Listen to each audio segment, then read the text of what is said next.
Isaías capítulo 6, verso 1 diz assim: No ano em que o rei Uzias morreu, eu vi o Senhor assentado num trono alto e exaltado.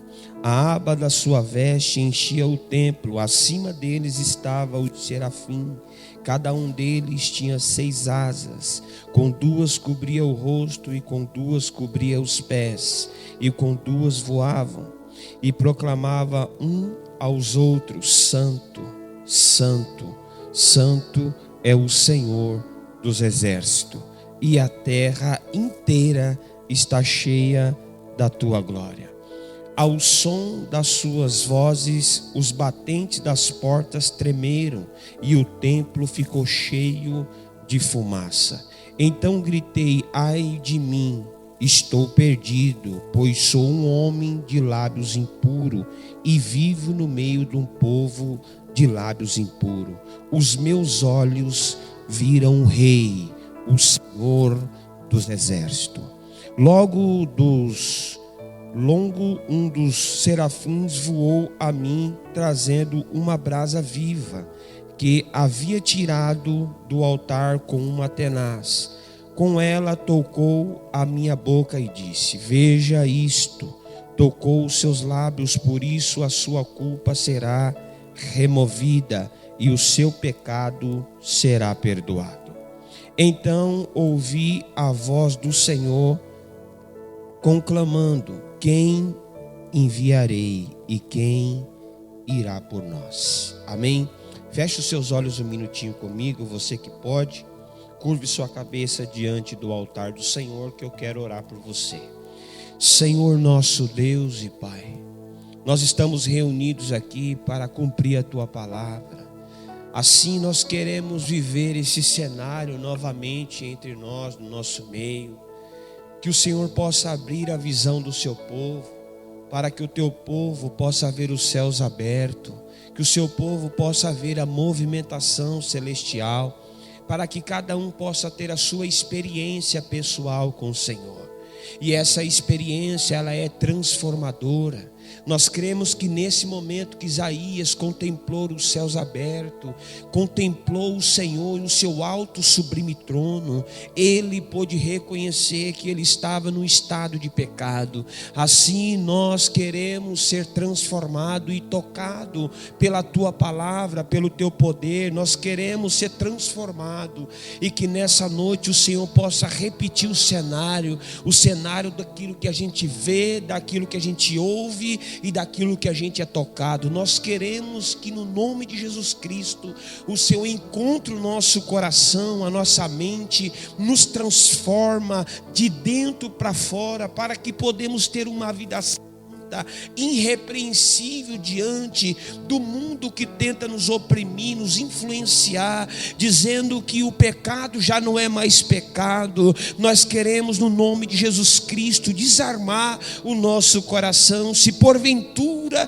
não conseguimos fazer sozinho, usa os seres celestiais para nos ajudar a se desfazer de nós mesmos, para se render na totalidade ao Senhor. Nós dizemos que sem o Senhor nada podemos fazer. Então faça em nós aquilo que ninguém poderia fazer por nós. Nós se rendemos e se permitimos ser tocado pelo Senhor nessa noite. É no nome de Jesus Cristo que nós ordenamos que toda interferência maligna destinada do inferno para impedir nós de receber a Tua palavra e ser transformado por ela, possa ser repreendida em nome de Jesus. Nós oramos em unidade, determinamos a viver e obedecer a Tua palavra para a Tua glória, em nome de Jesus. Amém e graças a Deus. Pode tomar seu assento,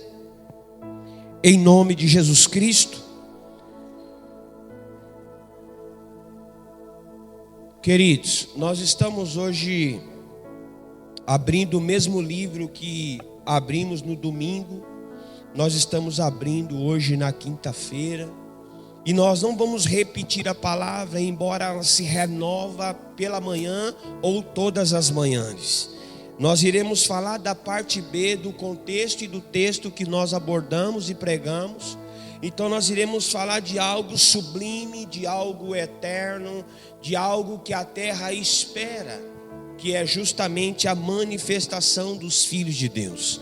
Então a glória de Deus, ela não é compartilhada de qualquer forma.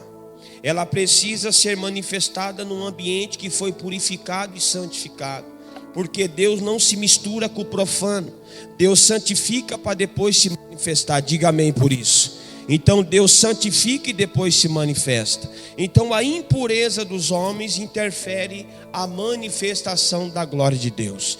Então vamos abrir o nosso coração para que a palavra possa nos limpar e purificar por dentro. Porque a maior limpeza não é no exterior, é no interior. Por isso que o que contamina não é o que entra, é o... Então nós precisamos olhar para dentro de nós. Isaías fez uma autoanálise. Quando ele percebe que ele viu os céus abertos, Deus sentado no alto trono exaltado, numa região onde só os seres autorizados por Deus teriam acesso, ele pôde ver, ele se assusta. Ele olha para dentro dele e ele diz: eu estou impuro. Os meus lábios estão impuros. Ele se assusta, porque ele sabe que a qualquer momento algo extraordinário dos céus poderia acontecer naquele lugar, se não será diferente no nosso meio. A qualquer momento pode acontecer algo aqui nesse lugar, e você nem espera, e você pode ser tocado, transformado e purificado. Se o seu coração deseja essa santificação, pode ser agora, se você decidir. Porque Isaías não foi forçado, ele decidiu. Sim ou não? Ele viu, porque toda visão que Deus permite um homem ver, ele quer ter uma experiência individual. Você percebe que quando Deus te dá um sonho, você fica assustado procurando saber o que significa aquele sonho. Talvez aquele sonho Deus permite você ter porque Ele quer ter uma experiência com você e com quem que Ele mostrou. Porque toda a experiência entre Deus e o homem gera transformação. Se você que vive hepático, parado, neutralizado, você não pode esquecer que Deus, Ele se movimenta e você precisa também se movimentar. Porque Deus, Ele se movimenta para encontrar alguém disponível a fazer, como diz o versículo 8, que vai dizer assim: então ouvi uma voz do Senhor, conclamando: quem enviarei? Então há uma movimentação, Deus perguntando: quem? Aí você pergunta para o irmão do seu lado, diga assim: quem? É você ou eu que Deus quer falar nessa noite? Pergunta: é com você ou é comigo que Deus quer falar? Porque Deus, Ele te trouxe aqui porque Ele quer se comunicar com você, Ele quer falar com você, Ele quer te ministrar pela palavra. Então Deus, Ele não vai trazer a gente aqui só para a gente cantar. Os maiores inteligentes da terra conquistaram aviões, jatos, mansões, iates. Só que os sábios que Deus levantou na terra realmente foi alcançado pela palavra. Então você entende que homens pisaram na lua e nós herdemos a eternidade. Nós vamos herdar um lugar eterno. Então nós não queremos viver só o que a terra nos propõe. Isaías, ele se desapega a tudo aquilo que ele estava vivendo. Porque eu não quero focar na morte de Uzias, o rei, porque nós já falamos sobre ele. Ele foi um rei que realmente começou fazendo tudo que era reto diante do Senhor e terminou reprovado pelo Senhor com uma lepra na testa. A lepra na testa significa que ele contaminou seus pensamentos. E o que governa naturalmente o homem é o que ele pensa. Então, se você pensa mal, seu corpo será movido pelas trevas. Quer abaixar aí meu microfone que eu grito também. Quiser abaixar, pode abaixar. E de vez em quando eu vou dar uns gritos bem altos para acordar quem está dormindo. Se não acorda pela palavra, vai acordar pelos meus berros. Acorda.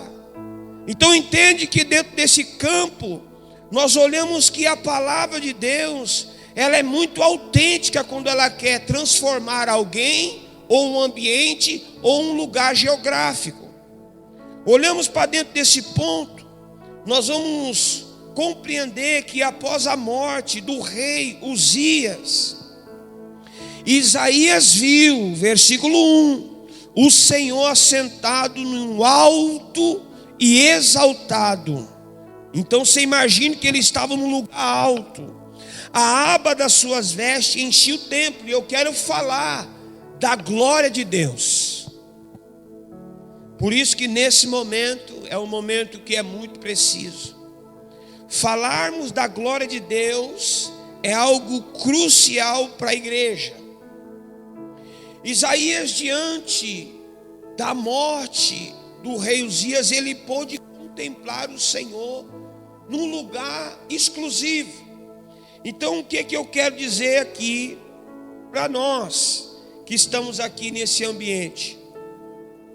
Que num ambiente como esse que nós estamos aqui agora, nós podemos ser tocados de forma transformadora. Eu acho que o que nós mais buscamos no Senhor é ser transformado. Eu acho que todos os dias nós clamamos: Senhor, nos transforma. Eu não aguento mais viver desse jeito. Senhor, parece que eu só vou e venho e nada acontece. Senhor, parece que a minha vida vive numa rotina. Senhor, eu preciso ser transformado. Senhor, me usa. Eu acho que a maioria das vezes nós clamamos para Deus fazer algo em nós. Mas tudo que Deus vai fazer em nós exige renúncia. E às vezes não acontece porque nós não estamos disponíveis a renunciar. Nós oramos, mas não correspondemos com o que Deus exige. E existe um abismo entre a transformação e a manipulação. Porque às vezes nós somos enganados por nós mesmos. Nós dizemos queremos, mas não estamos dispostos a renunciar. Isso é uma manipulação. Porque o querer a transformação exige renúncia. Ninguém pode ser o meu discípulo, disse Jesus, se não negar tudo. Jesus não disse algumas coisas, ele disse tudo. E o que é negar tudo? Aquilo que reina no seu coração. Você sabe que aí no seu coração tem um trono. Às vezes é um carro, às vezes é um dinheiro, às vezes é uma pessoa, às vezes é uma casa. Existe um trono que nos governa a não ser Deus. Você percebe que às vezes você é impedido de cumprir a vontade de Deus, porque às vezes algo está te governando. E a gente precisa caminhar para renúncia. Diga comigo assim, ó: eu preciso renunciar. Diga de novo: eu preciso renunciar. A dinâmica de Deus é: primeiro Deus permite Isaías ver, depois ouvir e depois ser tocado. Essa é a dinâmica. Primeiro talvez Deus vai fazer entre nós você ver, olhar para o seu estado, ouvir a voz do Senhor e dentro em breve você ser tocado. Até o final do culto eu acredito que você vai ser tocado, você que deseja. Porque Deus, Ele não vai nos ajuntar num lugar para que a gente possa simplesmente vir aqui e ir embora do mesmo jeito. Quem crê nisso? O versículo 1 significa a dimensão da expressão da glória de Deus, da presença divina que ocupa todo o universo. Aquele momento estava localizada no templo. Naquele momento, a glória de Deus estava localizada no templo. Por quê? Porque Deus também se permite ser achado pelos homens. Você vai ver que o livro de Jeremias, capítulo 29, o verso de número 14, Deus vai falar por meio de Jeremias: eu me permito ser achado de vós. em vários momentos e ambiente que o ambiente está propício, os corações estão quebrantados, Deus se permite ser achado e nós se torna caçadores de Deus. E no ambiente que Deus se permite ser achado, há uma transformação coletiva de forma mútua. Quem se dispõe a ser transformado será. Por isso que Deus, Ele é onisciente. Ninguém consegue dizer assim, ó, eu falei para Deus tudo, e não falou tudo, e simplesmente Deus aceitou que você não falou tudo. Porque Ele sabe que faltou alguma coisa para você falar. Porque Ele é onisciente. Se você quer ser transformado de uma forma mútua, você não pode esconder nada de Deus. Porque você sabe que a sua mente mente. Só para você. A sua mente mente só para você. Porque o primeiro a ser enganado por si mesmo é você mesmo. Por quê? Porque Isaías, ele não manipulou quem ele era. Ele se revelou, ele se expôs.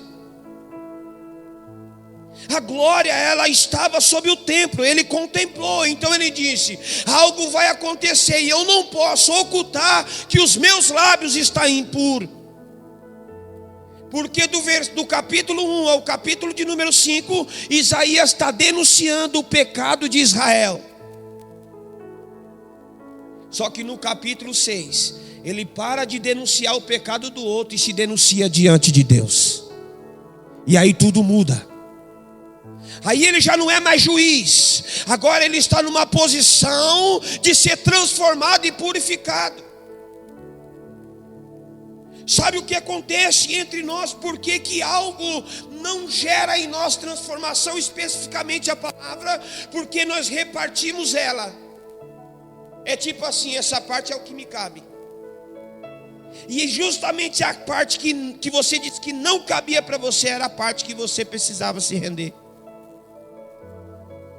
Porque a maioria das vezes nós pegamos aquilo que nos cabe, não o que nos transforma de dentro para fora. Deus, Ele não olha somente o oculto, Ele olha o profundo do homem. Dentro de uma proporção muito precisa da glória de Deus. Amados, imagine você no livro de Êxodo, capítulo de número 25, o verso de número 29, de repente, a glória de Deus se manifesta no Monte Sinai. De repente, no capítulo 20, verso 18, a glória se repete no Monte Sinai. Você imagine que o povo que está lá embaixo esperando Moisés descer, eles começam a ver o monte ser tomado de fumaça. E do céu começa a relampejar, trovejar. Você imagine que o temor do povo era instantâneo. Porque a glória de Deus causa temor. A glória de Deus causa respeito, reverência. Inclusive quando Moisés ele vai subir o monte, Deus dá uma ordem: Moisés, fala para o povo nem ficar ao redor do monte, porque a glória iria tomar todo o território. Você imagine que um lugar como esse, como repetindo o cenário de Isaías, aqui é um templo, lá também era um templo. Posso talvez parafrasear com vocês, dizendo que Isaías estava no culto fúnebre. A morte do rei Uzias tinha acabado de acontecer. Estava surgindo todo o preparatório do sepultamento. Mas de repente os olhos de Isaías começam a olhar para os céus e ver os céus abertos. E ali começa um culto. O culto não começa pregando, o homem pregando, começa Deus se deixando ser revelado.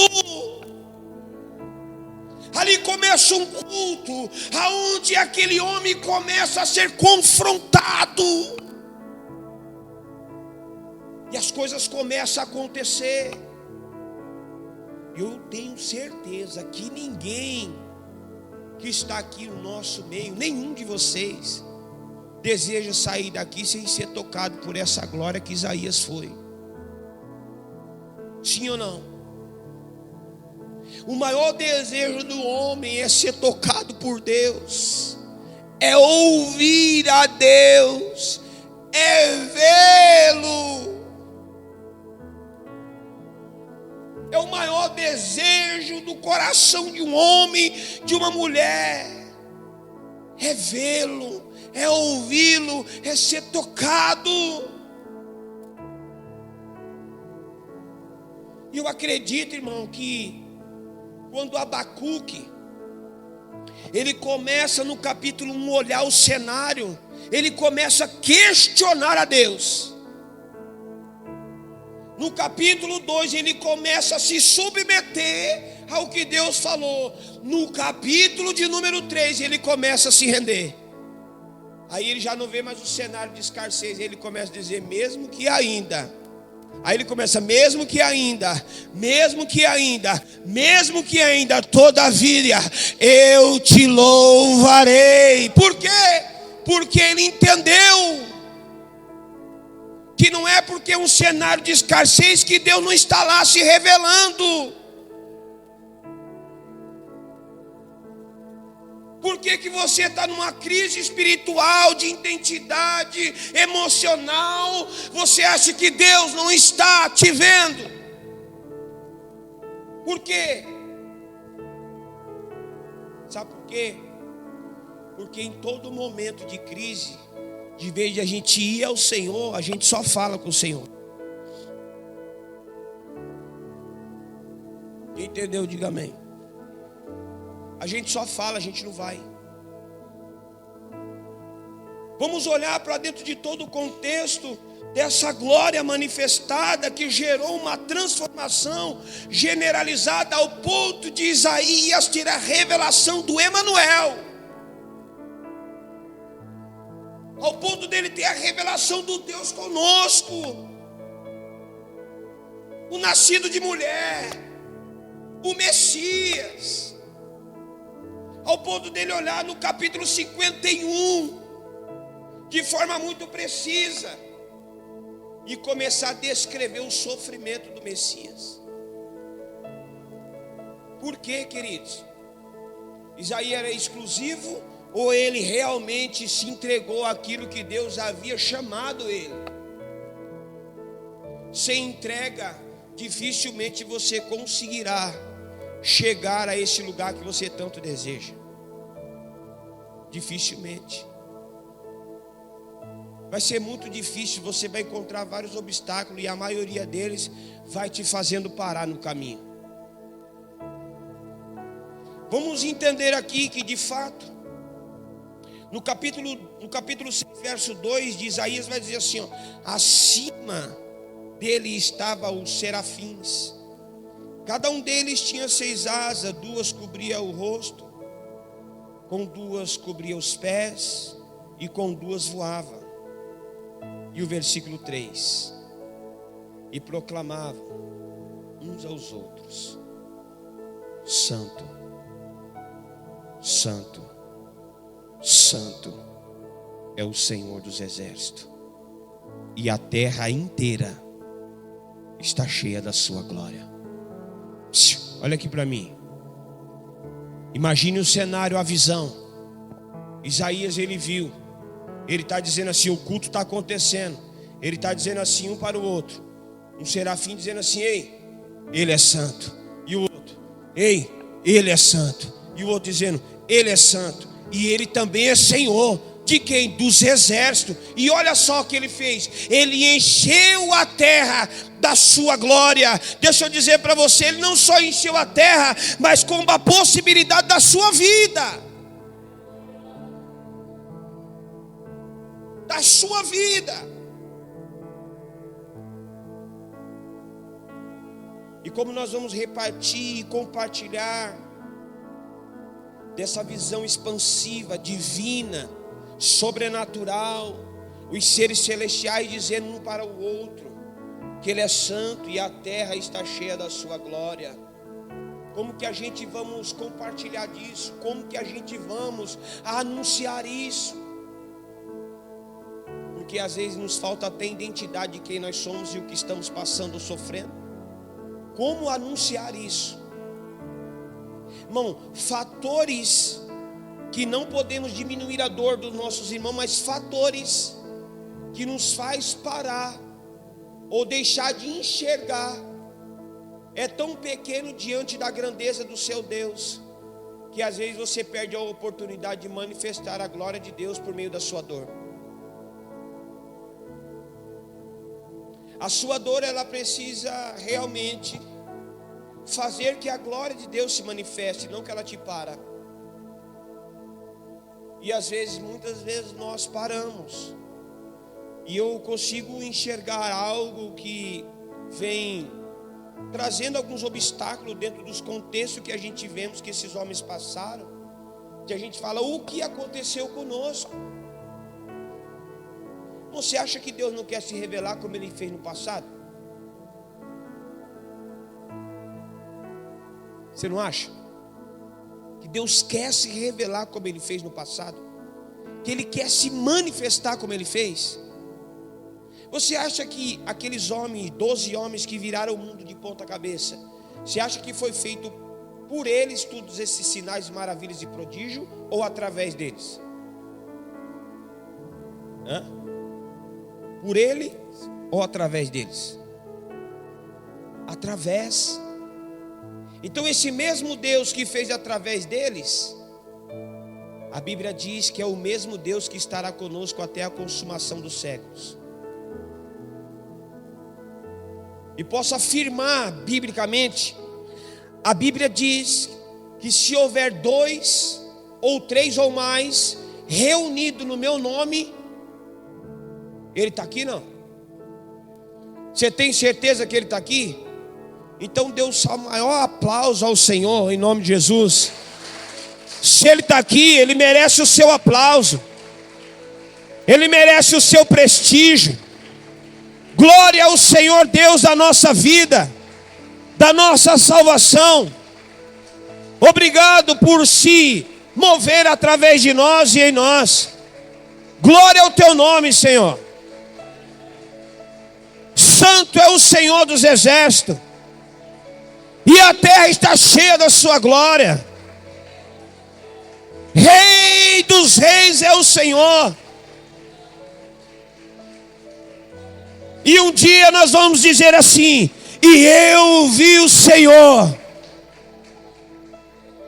Um dia nós vamos poder contemplar numa reunião como essa, todos de coração aberto e coração disponível, dizendo assim: e eu vi o Senhor. Sabe por quê, querido? Deus não faz exceção de pessoa, mas Ele não se manifesta em qualquer lugar.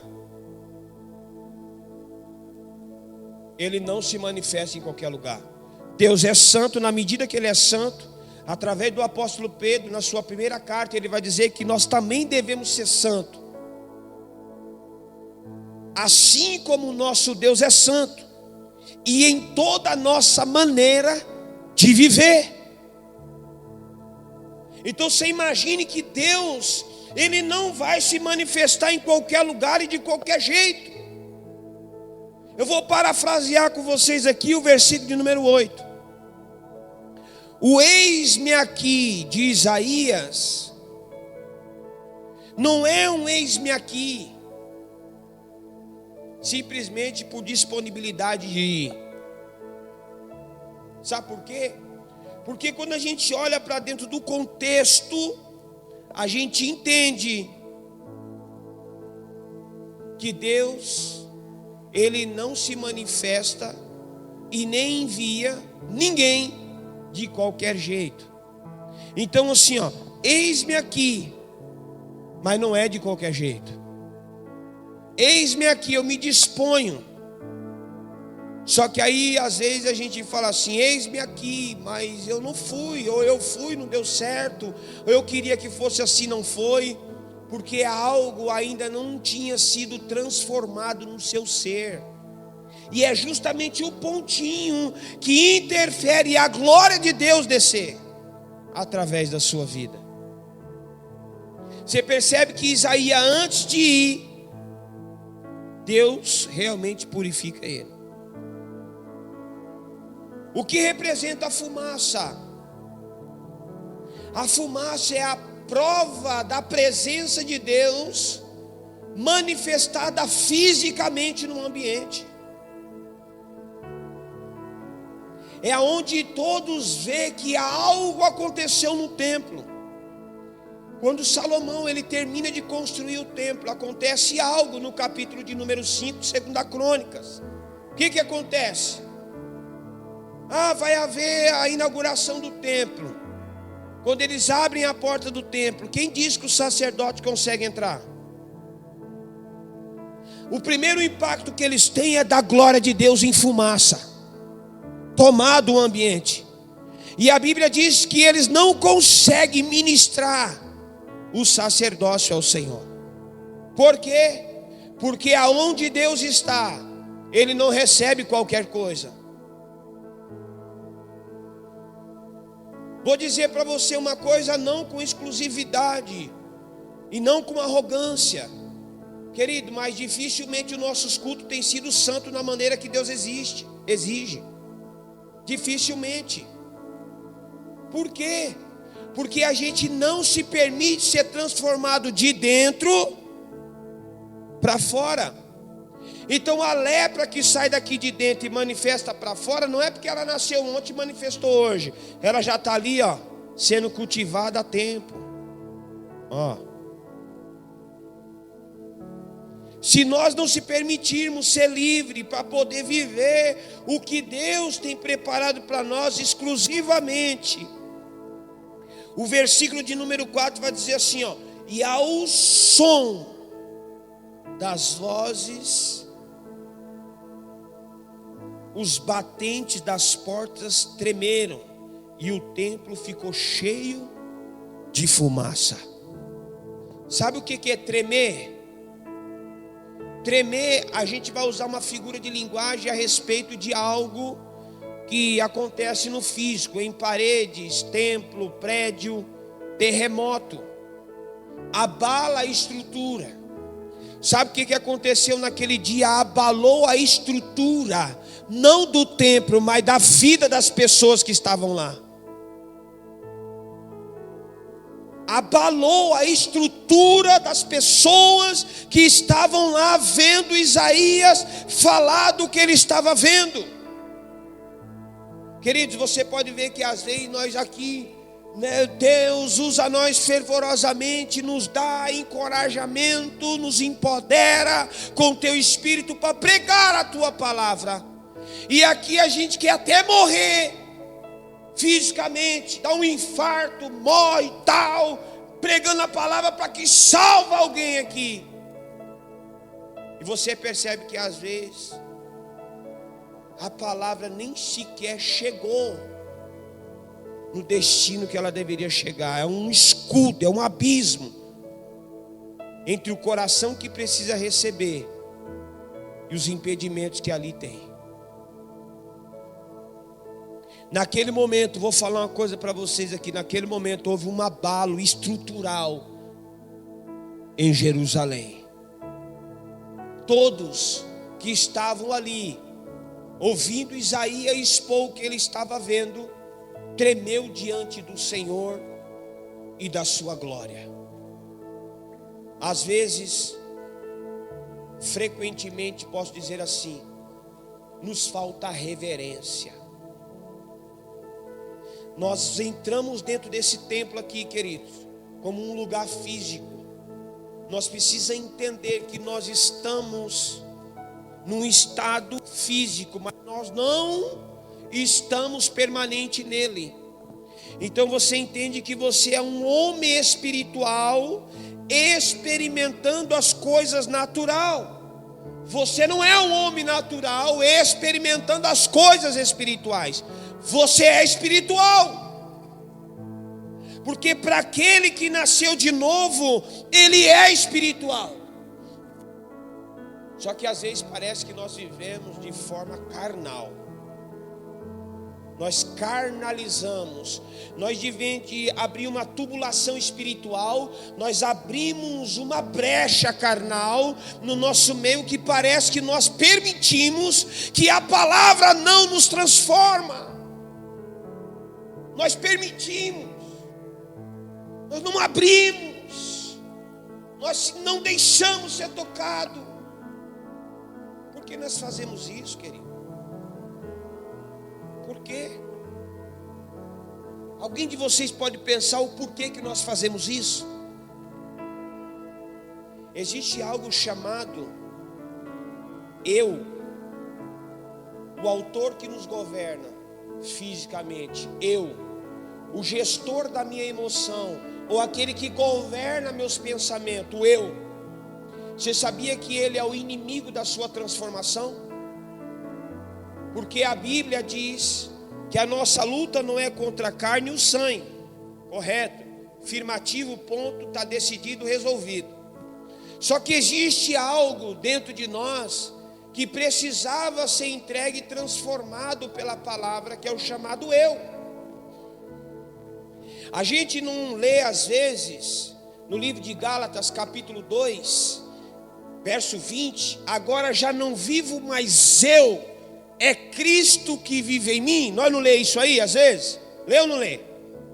Só que tem um sentido ali que ele precisa ser refigurado na nossa memória. Porque agora não é mais eu, agora é Cristo em mim. A partir que é Cristo em mim, o meu eu já não tem mais força para me governar, porque tudo que vem do alto eu estou rendido. Você percebe que até o que vem do alto você ainda retém, porque você fala, essa parte aqui serviu e essa não. Deixa eu dizer para você, quando Deus está falando, nós só precisamos se submeter. Só se submeter.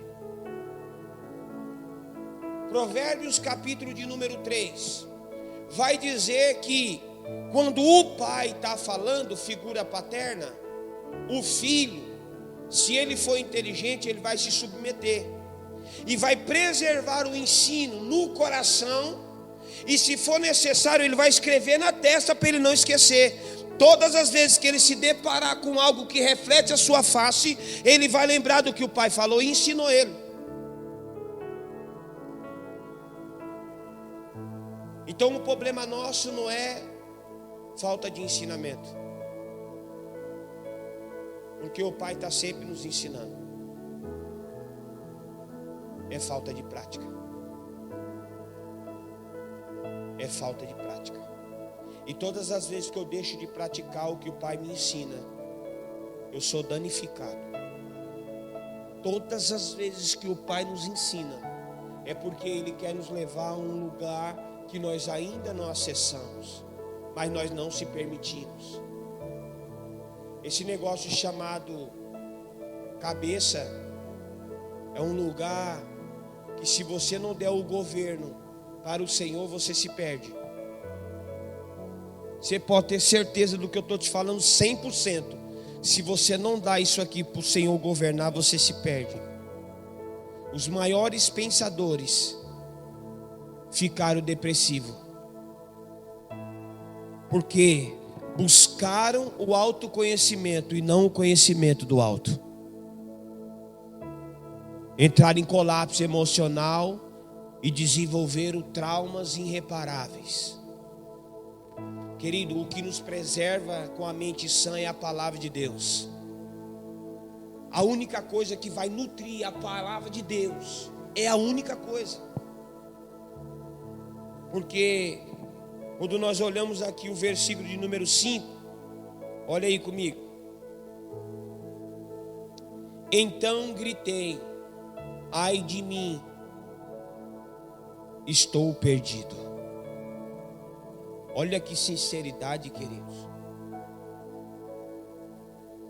Ai de mim, estou perdido, pois sou um homem de lábios impuros e vivo no meio de um povo de lábios impuros. Os meus olhos viram o Rei, o Senhor dos Exércitos. Categoria de humildade, de reconhecer o seu estado, de confessar, é decidir ser transformado. Porque quando você olha uma coisa tão linda que eu admiro no Senhor, que me chama muita atenção, que Deus não tem prazer em condenar ninguém.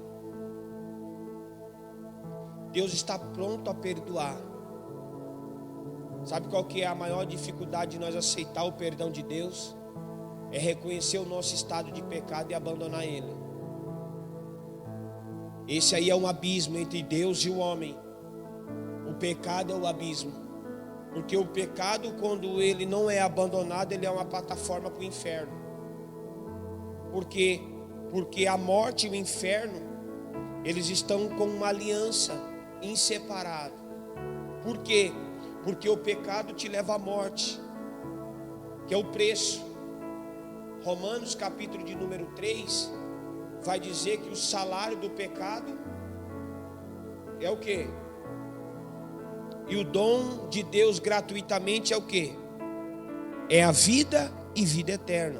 Então Deus não tem prazer em condenar ninguém. Mas porém, se Isaías não tivesse reconhecido que ele estava em pecado, porque estava condenando o povo de Deus, porque denunciar o pecado é uma coisa, levar o povo a Deus é outra. Quem está entendendo? Porque quando você vê aquela mulher pega em adultério, ela já tem a sua sentença, tem ou não tem?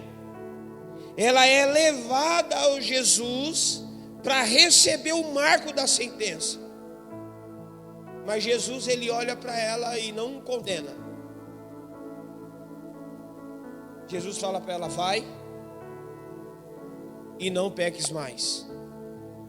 Jesus, ele dá àquela mulher a possibilidade de reconhecer o seu estado e se arrepender dele e nunca mais voltar a se prostituir. E a história fala que ela começa a seguir a Jesus. Então o problema não é que Deus é carrasco de condenar o pecador. O problema é que eu não quero abandonar o pecado.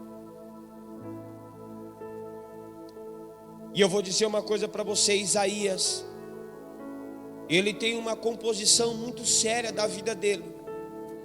Que o versículo de número 6, ele é imediato. Ele vai dizer assim, ó: e logo um dos serafins voou até a mim. Ó que coisa linda, queridos.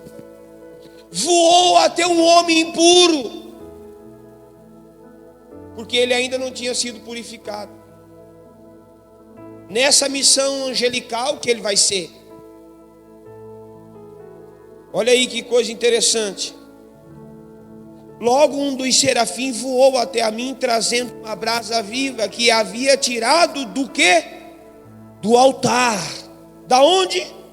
Do altar. Com uma tenaz. Com ela tocou a minha boca e disse, versículo 7 é lindo: veja isto. Ó, veja isto.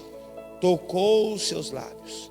Por isso a sua culpa será removida e o seu pecado será perdoado.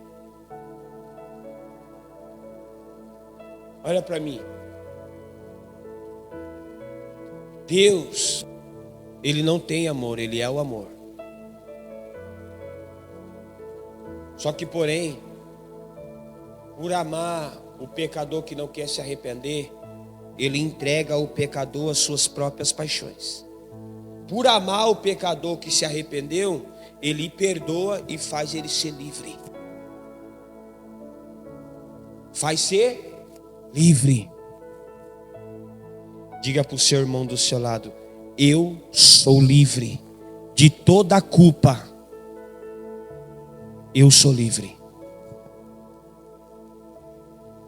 Se você é livre de toda essa culpa que um dia estava sobre os seus ombros, chegou a hora de você dizer: eis-me aqui.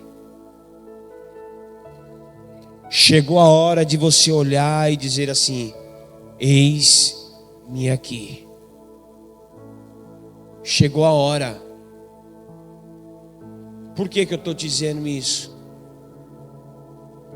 Porque o Senhor, Ele conta com o seu povo para que Ele seja manifestado através de você pela palavra, pelo amor, pelo abraço, pelo cuidado do órfão, da viúva, do necessitado, do pecador, de todas as esferas da sociedade. Deus conta com o seu povo. Só que o eis-me aqui, querido, não é de qualquer jeito. Você não vai cumprir ele do jeito que você quer. Do jeito que você quer, você já está reprovado. Do jeito que eu quero, eu já estou reprovado. O eis-me aqui não tem a ver comigo, tem a ver com quem quer me enviar. Se tem a ver com quem quer me enviar, o que eu tenho que fazer? Me sujeitar. Eis-me aqui, Senhor, obrigado por ter tirado essa culpa que me acusava. Eu estava sendo apedrejado todos os dias. Essa culpa era uma pedra todos os dias na minha consciência, e o Senhor me perdoou. Agora, eis-me aqui, Senhor. Eis-me aqui. Será que você pode se colocar nesse lugar de dizendo assim, ó: eis-me aqui, eu não tenho mais como resistir o que o Senhor separou para mim. Eis-me aqui. O eis-me aqui de Isaías custou as lágrimas dele, custou a sua moralidade pública. Você sabia que Isaías, eu vou falar, não se escandaliza, mas de fato é bíblico. Isaías teve que andar por 3 anos com as suas vergonhas do lado de fora. Que vergonha é essa, pastor? Melhor você falar de forma pública. As suas nádegas ficou 3 anos exposta à população. Você imagine que quando Isaías ele é chamado para andar em vergonha, não é porque ele tinha envergonhado, é porque Deus queria revelar a vergonha do povo através da vergonha dele. Será que nós estamos dispostos, querido? Aí nós olhamos assim: eu vou levar desaforo, pastor? Você está de brincadeira. Se falar alto comigo, eu falo alto. Se falar que eu estou errado, eu vou falar que eu estou certo. Eu não levo desaforo. Então anda na razão e perde a sua paz e não vive o eis-me aqui. Porque quem quer viver o eis-me aqui tem que passar por errado para ganhar quem acha que está certo. O povo estava dizendo que Deus havia abandonado. Só que na verdade não era Deus que tinha abandonado, era o povo que tinha abandonado a palavra. Quem abandona a palavra, abandona o autor da palavra. E Isaías estava falando: o problema não é Deus, é a falta de arrependimento. E aí nós olhamos para dentro do contexto e a gente vê que o eis-me aqui está bloqueado em várias esferas da sociedade. Porque a igreja de vez de ir, ela está ficando. Por que ela não vai? Porque ela não se sente livre. Do quê? Da culpa. Por que ela não vai? Porque ela está presa na culpa. Eu me sinto rejeitado. Eu sinto que eu não vou ser aceito. Eu sinto que eu talvez não vou estar apto para fazer ou falar. Deixa eu dizer para você: uma vez que você está livre da culpa, vai se cumprir o que diz no livro de Jeremias, capítulo 1, do verso 9 em diante. Eu te escolhi, eu te separei desde o ventre, e te colocarei entre os príncipes e reis. Aí ele vai dizer assim: para que Deus vai colocar Isaías entre príncipes e reis? Jeremias, para quê? Para arrancar o que não dá fruto e para plantar o que dá fruto, para edificar o que já existe, o que Deus está fazendo. Deixa eu dizer outra coisa para você. Isaías se preocupa com o que, Jeremias se preocupa com o que ele ia falar. Deus vai falar assim: não se preocupa, porque eu colocarei as minhas palavras na sua boca. Aí ele vai ficar feliz, porque não vai ser mais ele falando. Aí ele ficou feliz demais. Com 16 anos de idade ele falou: rapaz, o dono da vida vai usar eu não preciso ter palavra, é ele que vai pôr, eu estou indo. Aonde eu tenho que ir? A casa rebelde chamada Israel. A missão mais difícil de todos os profetas não foi morrer pela causa, foi pregar para a casa rebelde de Israel. Essa foi a missão mais difícil que todos os profetas enfrentaram. Então escuta uma coisa: se você já não carrega a culpa, então desbloqueia o seu chamado, o seu ministério e vá. Vá.